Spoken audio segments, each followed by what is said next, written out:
día cargadísimo, cargadísimo de noticias. Una de las noticias que realmente fuerte porque sacude al mundo y trae muchísima polémica es la decisión de Trump en relación a las mujeres transgénero y el deporte. ¿Esto qué significa? Se les va a prohibir, o por lo menos esta es la decisión de Trump, prohibir que las mujeres transgéneros participen en deportes, y además le pide al Comité Olímpico, teniendo en cuenta que se vienen los Juegos Olímpicos, que también instruya en ese mismo sentido. Está, como siempre, Rafa Matus Ruiz. Ustedes saben que desde los Estados Unidos tiene toda esta información. Hola Rafa, ¿cómo estás? Buenas tardes. ¿Qué tal, María Laura? ¿Cómo estás? Muy buenas tardes. Queremos saber cuál es la posibilidad que tiene Trump de tomar esta decisión como, digamos, solito, si es que tiene que pasar por el Congreso, si es que se van a oponer desde la justicia. ¿Cómo ves el panorama de esta decisión de la que se está hablando mucho en este momento? El decreto, la orden ejecutiva que firmó ayer Donald Trump en la Casa Blanca, una gran puesta en escena. Detrás de Trump había muchas mujeres y niñas, algunas vestidas con uniformes de distintos deportes de sus escuelas o de sus escuelas secundarias. Instruye a distintas agencias del gobierno federal a que tomen las medidas necesarias para evitar que las mujeres transgénero puedan participar en deportes femeninos. También instruye al Departamento de Educación a cortar cualquier tipo de financiamiento federal a alguna institución o alguna organización que permita la participación de mujeres transgénero en deportes femeninos. Esto, María Laura, entra dentro de la decisión más amplia del gobierno de Donald Trump de reconocer solamente dos géneros, femenino y masculino, ¿no? Parte de la nueva impronta que ha traído Trump a su segundo mandato. Sí. Y parte también de la guerra cultural que estamos viendo no solamente en Estados Unidos, sino también en otras partes del mundo, incluido también en la Argentina. Esto obviamente puede tener ramificaciones, como bien decías, hacia el futuro para los próximos Juegos Olímpicos. Recordarás que ya en los últimos Juegos Olímpicos hubo muchísima polémica por la participación de una boxeadora.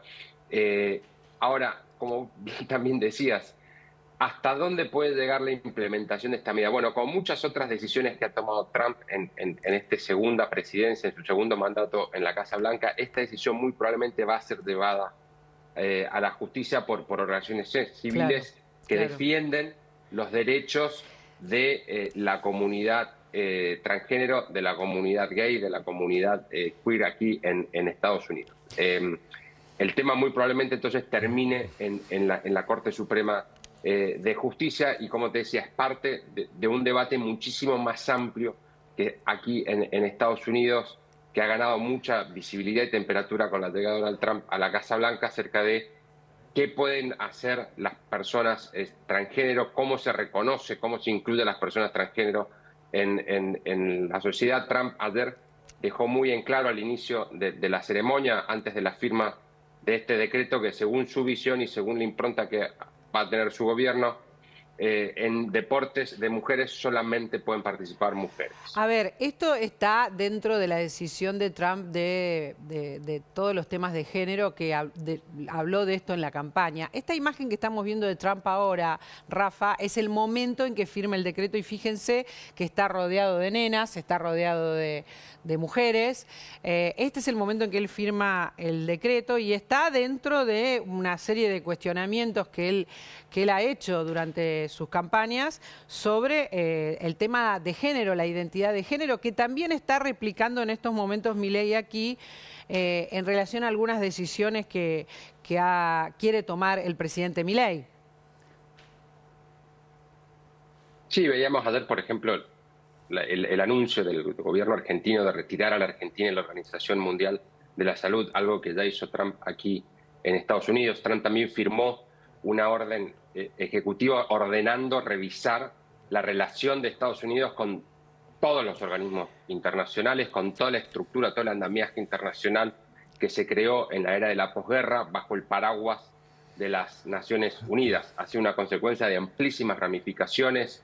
Estados Unidos, por ejemplo, ya ha congelado los fondos que aportaba al programa de alimentos de las Naciones Unidas, un programa crítico para los países pobres, para los países en desarrollo, que provee ayuda humanitaria a millones y millones de personas. El secretario de Estado, Marco Rubio, ha dicho que la ayuda humanitaria destinada a salvar vidas va a continuar, pero hay mucha incertidumbre, María Laura, acerca de exactamente cómo se va a implementar esta decisión del gobierno de Trump en muchísimas áreas de retrotraer a Estados Unidos del andamiaje internacional creado durante la era de la posguerra. También, por ejemplo, qué va a pasar con el financiamiento que aporta Estados Unidos a programas en el Banco Mundial, en el Banco Interamericano de Desarrollo y también con su participación en el Fondo Monetario Internacional. Muchas de estas decisiones llevan muchísimo tiempo de ser aplicadas. Por ejemplo, claro, la decisión de Trump de salirse del Acuerdo de París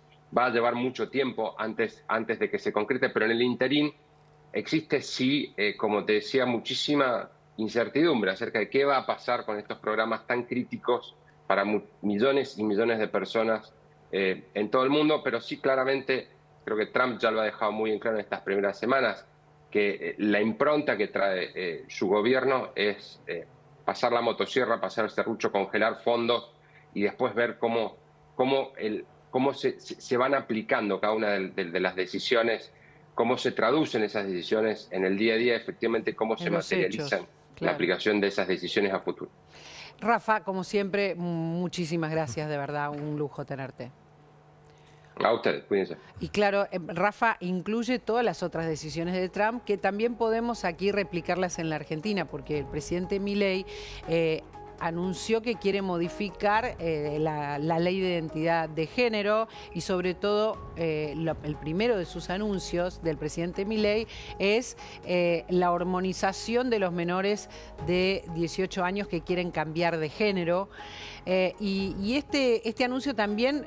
Sabemos que, como en el caso de Trump, estamos hablando de la enunciación de lo que ellos llaman la batalla cultural, pero todo esto tiene todo un trámite que no entendemos cuánto se va a llevar a cabo. ¿Qué opina Félix de esto que está pasando en la Argentina con esta decisión de Milei, o por lo pronto esta, digamos, enunciación de querer modificar la ley de identidad de género? Vos lo acabas de decir, la ley de identidad de género es una ley. Y por lo tanto, la pregunta es cómo se modifica una ley. Y la respuesta es, se modifica con otra ley. Esta es una atribución del Congreso, tiene que ver con la regulación, reglamentación de derechos, en este caso, ¿no? de cuestiones de género. Y todo lo que tiene que ver con la reglamentación de derechos tiene que pasar por el Congreso. Ahora, en un sistema republicano puro, yo lo que te digo es, el presidente de la Nación no puede meter mano en eso. En la Argentina, la Constitución Nacional le dice al presidente, usted quiere hacer cosas que le corresponden al Congreso, hágalas, dicte un decreto de necesidad de urgencia. Los DNU son eso, ejercicio presidencial de facultades legislativas. Entonces puede. Puede en la medida que haya circunstancias excepcionales que le impidan esperar al Congreso.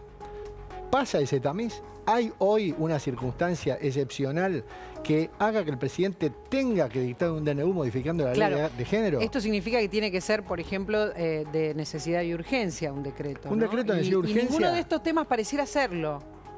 Pero es que solo lo puede hacer a través de un DNU, porque ese es el único instrumento que tiene para modificar una ley, pero tiene que acreditar circunstancias excepcionales. A ver, primero, ¿por qué no mandó este tema en el decreto 70 de hace un año? Segundo, ¿por qué no lo mandó ahora a sesiones extraordinarias? Tercero, ¿por qué no amplía las sesiones extraordinarias si tanta urgencia tiene? Y cuarto, estamos a un mes de las sesiones ordinarias. No pasa el tamiz de la validez constitucional si metiera un DNU sobre este tema. Bueno, es interesante esto en el sentido de lo que Rafa estaba diciendo también, Facundo.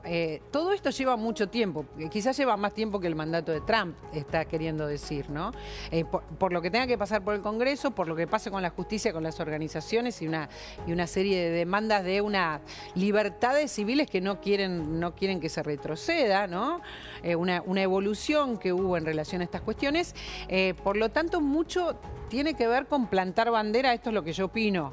Hay una tensión alrededor de esos temas, donde también hay que entender que los espacios políticos que representan líderes como Trump y Milei son espacios que se han activado de mayoría social, o por lo menos una parte muy significativa de la sociedad, que quizás no se animaba en otro momento o en otra etapa a expresar un pensamiento quizás de rechazo, de repudio o de temor frente a la evolución de esos derechos que vos señalás. Porque si no, uno diría, bueno, pero ¿por qué toman determinadas medidas que desde un punto de vista de lo políticamente correcto son vistas como diciendo, esto va para atrás? ¿En qué te perjudica? O esto, claro, ¿no? ¿en qué te perjudica? Pero bueno, cuando vos estás, digamos, en los últimos 30, 40 años, en términos de derechos civiles, se ha producido una evolución muy significativa, que quizás lo más significativo de todo ha sido los avances de los derechos de las mujeres, y en general ese tipo de avances generan mucha incertidumbre en la sociedad. Es decir, cuando vos estás generando un cambio de orden, o se está generando un cambio de orden, hay mucha gente en la sociedad que se siente atemorizada. Hay mucha gente con miedo en este momento. Que le da con miedo, mucho miedo, entonces, con mucha angustia, con ninguna... estoy hablando de sentimientos muy, muy negativos, sinceramente. Bueno, entonces, cuando alguien está con mucha angustia, con mucho miedo, ¿qué busca? Busca certezas. Entonces, muchas veces este tipo de gobierno, porque también hay que entender, yo, porque trabajo de analista político, entonces, digamos, me gusta entender más que tomar posición. Más allá que obviamente tengo posición sobre todos los temas, ¿no? Como todo ser humano.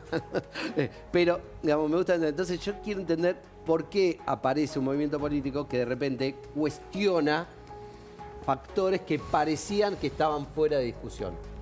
Y entonces, yo entiendo, porque ahora estamos conviviendo con una sociedad, o con una parte de la sociedad, que, digamos, se siente empoderada con determinados tipos de derechos, que ha evolucionado hacia determinado lugar, y otra parte de la sociedad que dice, no, pará, a mí no, ese lugar hacia donde vamos no me gusta, quiero ir hacia otro lugar, o quiero que volvamos para atrás, o quiero recuperar determinadas cosas, determinado orden y determinadas certezas de un orden que ya no está. Claro, yo creo que puedo claro, discutir con vos. Sí, yo obvio. creo que la gente que ha logrado derechos civiles, y lo digo ahora sí no tenemos tiempo, porque Félix se tiene que ir y tiene todo el derecho de hacerlo cuando quiera y vos también. Pero creo que más que empoderados, quienes han logrado derechos civiles se sienten visibilizados, se sienten aceptados, se sienten no discriminados. Por lo tanto, es muy complejo cuando la gente ha atravesado tantos sufrimientos ir para atrás, ¿no? Sí, claro. Ir para atrás. No se termina de entender por qué esa discusión. Más allá de que todo el mundo tiene derecho a expresarse, hay algunas cuestiones que tienen un amplio consenso. No lo digo para calmar a nadie, ni para que nadie que se siente bien gustado se ponga contento. Simplemente lo que digo es, a veces hay que entender que en la evolución de la humanidad, esa evolución no es lineal. No es que siempre vamos para adelante y siempre, sino que muchas veces es un proceso de avance, de retroceso, de pelea, de disputas, y que también hay otras voces en la sociedad que quizás a veces están invisibilizadas en el sentido que tienen miradas críticas sobre determinados sucesos y determinados procesos y aparecen calladas. De repente, esas voces emergen con toda una fuerza y uno dice, che, pero ¿dónde estaba esta gente? Bueno, esa gente también tenía algo para decir. Bueno, otra vez volvemos a la misma cuestión, ¿no? Una cuestión son las opiniones, otro tema es la realidad. La realidad es que todos tenemos los mismos derechos ante la ley de tener todas las libertades para tener la vida que obviamente, queremos. pero en la realidad no es tan así. Porque no todos tienen. La realidad debiera ser así. Debiera ser así. Son un lujo los dos, un lujo tremendo. Tenemos que meternos en otra cuestión, vamos